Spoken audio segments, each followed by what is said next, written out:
What happens when the place you feel safest becomes the source of your deepest dread? When the familiar twists into something other? Tonight we journey into the accounts of 4 individuals who stumbled into the shadows, experiencing events so disturbing, so inexplicable, they're forever etched into their minds. These aren't campfire tales, my friends. These are true encounters from the edge of reality. Stick with me. You won't want to face the dark alone after hearing these. Our first story comes from a man reconnecting with an old high school friend, Tom. A friendly visit, a few too many drinks. Sounds normal, right? But sometimes spirits, and I'm not just talking about the alcoholic kind, have other plans. He arrives at Tom's place, an old house nestled somewhere outside Austin. You know the kind, creaking porch floorboards, the scent of aged wood mixed with something rustic, almost primal. It has that charming step back in time vibe. They catch up, whiskey flows, hours blur, sensible decision, crash there for the night. Tom offers the spare room. Nothing fancy, he says. An understatement, as it turns out. Hammered, exhausted, our narrator barely registers the room before collapsing onto the bed. The air is still, heavy, like a space holding its breath. But sleep comes fast, until it doesn't. He wakes up parched, head spinning, the room steeped in that pre-dawn gloom, moonlight slicing through the blinds, and that's when he sees it, in the far corner, hanging on the closet door. At first glance, a long black trench coat on a rack, but his adjusting eyes scream wrong. The shape, broad shoulders, the way it hangs, less like fabric, more like a silhouette, a presence solidified from shadow. His heart hammers. He knows he didn't see that when he stumbled in, or did the alcohol blind him? He tries to ignore it, rolls over, just a coat. But the primal urge to look wins. It's still there. Watching, he forces sleep, a desperate escape. He wakes again, not from discomfort this time, from a sound, software, slow, the unmistakable creak of old floorboards under careful weight. Someone is stepping lightly outside his room. Eyes snap open. Dawn is breaking. He looks to the corner.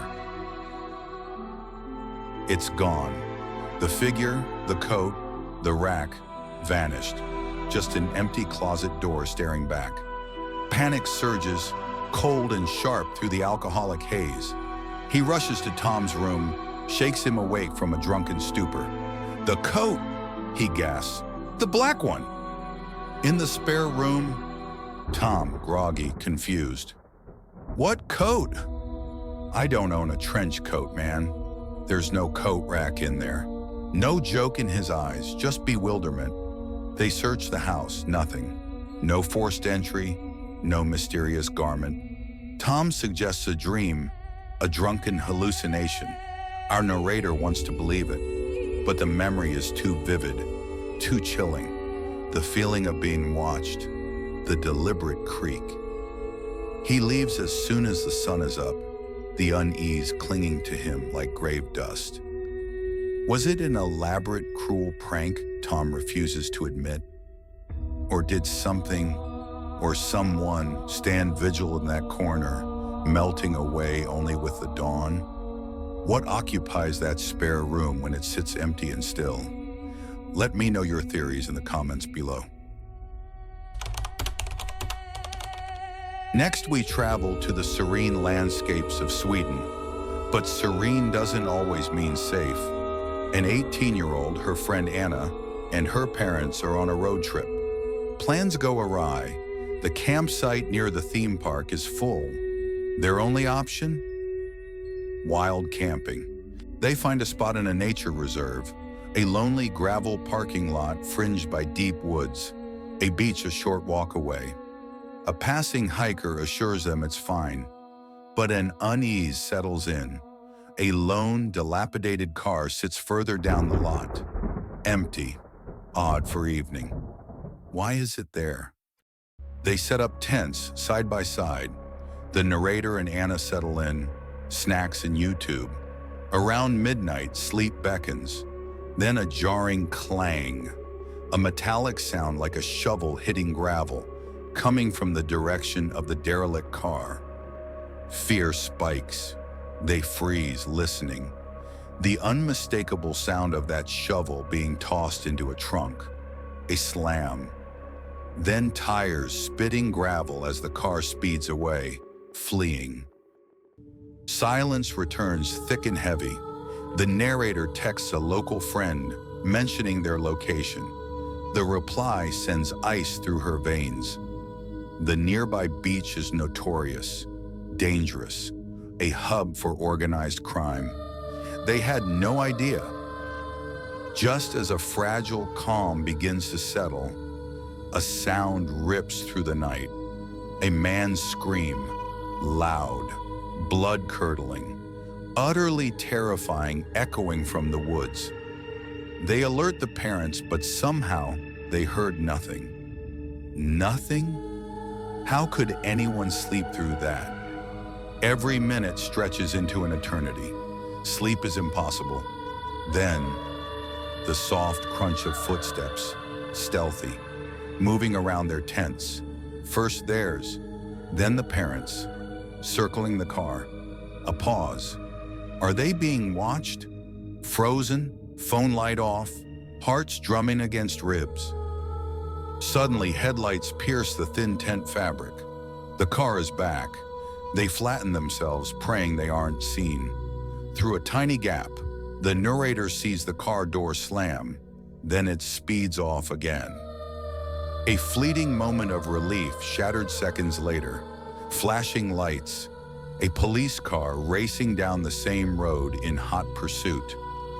The rest of the night passes in a blur of terror, spent huddled in the locked car until sheer exhaustion claims them. Morning comes. The mother confesses she did hear the footsteps. And worse, near their tent, she heard heavy, ragged breathing, like something from a horror film phone call. The father slept through it all. Unbelievable. They pack, desperate to escape. Later research unearths the chilling truth. A recent gang-related murder in that very forest. 2 men vanished from that beach, never found. Questions swarm. Who screamed? What was the shovel for? Was the person circling their tents connected? A killer checking for witnesses?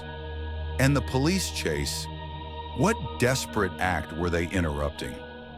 They were strangers in a land hiding violent secrets. How close did they truly come to becoming another statistic in that dark forest? What do you think was happening out there? Children often perceive things adults dismiss. Our third story comes from a man looking back to when he was just 6 years old, sharing a room with his 8-year-old brother, Keith. Strict bedtime. Dad wasn't one to mess with, but in the dead of night, Keith shakes him awake. Be quiet. Listen. And he does. A voice drifts up from downstairs. Their mom's voice. But wrong. A quiet, eerie whisper calling their names. Keith, Mikey. The narrator, trusting, starts to get up. Keith grabs him. I don't think it's Mom. Fear mixes with annoyance. Stop trying to scare me. But Keith insists. Go closer. Listen at the door. He creeps to the bedroom door. Just outside is the hall. Stairs to the right, sealed by another door. He presses his ear to the wood. The whisper is clearer now. Keith, Mikey. It sounds like Mom, but something is fundamentally off. It is Mom, he insists. Keith remains firm. No, it's not. Bravery, or perhaps childish naivety, takes over. He opens the bedroom door, then unlocks as slowly cracks open the stairway door, peering down into the darkness below, and freezes. At the bottom of the stairs, clear as day, the silhouette of a woman, tall, distinct, and instantly, terrifyingly, not his mother. The figure sees him. Its voice, dripping false sweetness, cuts through the silence. Hi, sweetie. Come down. Terror slams into him. He slams the stairway door shut, locks it, bolts back into the bedroom, locks that door too. Tears stream down his face. Keith, vindicated but terrified, whispers, "I told you." They agree, scream, stomp, wake the parents. On three, they unleash holy terror. Footsteps thunder up the stairs, pounding on the locked door. Dad's initial anger melts away as he sees their genuine fright, the tear tracks. They explain. Mom confirms she wasn't downstairs, wasn't calling. She asks what the woman looked like. They can only stammer, "We couldn't tell." Dad rushes downstairs, searching. Later, tucked back in, Mom kisses them goodnight, tells them to lock the doors. A first. Something clicks, even for a 6-year-old. The parents, they seem less confused, more concerned, like they know something. A doorbell rings later. Peeking out, they see a police car. They stay put, ordered, or perhaps too scared to move. They beg their parents later. Who was it? What happened? The answer's always a deflection. We don't know. A random intruder. But they praise the boys for not going downstairs. But how did a random intruder know their names? How did it mimic their mother's voice so perfectly, yet so chillingly wrong? What dark secret were the parents hiding to protect their sons? Was this a human threat, or something mimicking humanity itself? Share your thoughts. What could create such a terrifyingly specific lure? Our final account is a stark reminder that sometimes the monsters aren't hiding in the shadows of old houses or deep woods. Sometimes they walk among us, smiling. A 16-year-old girl, reliant on parents, are walking. It's the weekend. A small get-together at her friend Haley's house. Mom's out, possibly on a date. Tells her to walk home if it gets late. It's only a 20-minute walk through the suburbs. The party takes a turn. Haley invited boys, including one the narrator has history with and wanted to avoid. Awkwardness ensues. Feeling annoyed and uncomfortable, she decides to leave. Texting Haley her frustration, she starts the walk home. After about 5 minutes, she slows. Footsteps. Not hers. Behind her. She turns. A middle-aged man. Hood up, hands jammed in pockets. He's smiling at her. "How you doing?" A curt, "Hi," and she turns, keeps walking. It's late, but people walk, right? 5 more minutes. Multiple turns onto different streets. Every glance back. He's still there. Maybe a little closer each time. Heartbeat quickens. She texts her friends, anxiety mounting. Then, his voice again, too friendly. "Isn't it such a nice night? Love this weather." "Yeah, keep it short. Walk faster, but not too fast. Don't show fear." He speaks again. Each word tightens the knot of dread in her stomach. Why is he talking to me? Why is he following me? "Are you from the neighborhood?" "No." Firm short. He chuckles, a low, unsettling sound. She frantically texts her friends, "Help! Send someone." Ironically, Brandon, the boy she was avoiding, is on his way. Then the man says the words that shatter any illusion of normalcy. "I'm not going to hurt you.